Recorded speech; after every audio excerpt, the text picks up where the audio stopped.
As a டீச்சராக நானும் ஒரு விஷயம் ஷேர் பண்ணிக்கணும். எந்த ஒரு குழந்தைக்கு சின்னதாக தலைவலி, மயக்கம், ஏன் தும்மல், இருமல் வந்தால் கூட நீங்கள் பேரண்ட்ஸ்க்கு இன்ஃபார்ம் பண்ணணும். அதுதான் கரெக்ட். ஏன்னா குழந்த பொய் சொல்கிறானா உண்மை சொல்கிறானான்றது முக்கியம் இல்லை, குழந்த முக்கியம். அதுதான் முக்கியம்.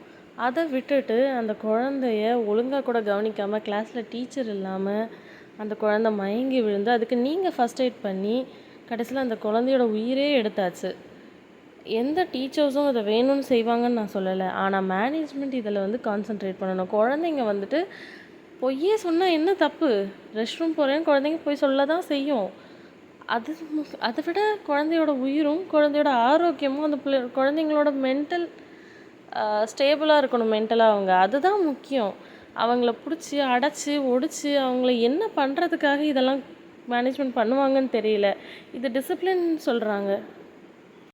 குழந்தைங்க தண்ணி கேட்டால் கொடுங்க, குடிக்க சொல்லுங்கள். எவ்வளோ தண்ணி குடிக்கிறாங்களோ, எந்த அளவுக்கு அவங்க ரெஸ்ட் ரூம் போகிறாங்களோ அவங்களோட உடம்பு நல்லா இருக்குன்னு அர்த்தம். ஆனால் அதுக்காகலாம் குழந்தைங்கள போட்டு லைனில் நிற்கலை, இது பண்ணலை, அது பண்ணலைன்னு எல்லாத்துக்கும் அவங்கள நைன்னு போட்டு டார்ச்சர் பண்ணுறது.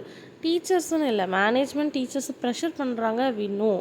எனக்கும் அதே ப்ரெஷர் இருக்குது தான்.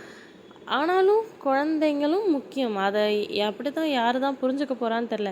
இப்போ ஒரு குழந்தையோட உயிரே போச்சு. அந்த பெற்றவங்க அவர் பேசுறது கேட்கும்போது எவ்வளோ கஷ்டமாக இருக்குது. நான் 2 குழந்தைய பெற்று வச்சுருக்கேன். அப்போ அந்த குழந்த எவ்வளோக்குள்ளே அந்த கடைசி நிமிஷத்தில் துடிச்சிருக்கும்.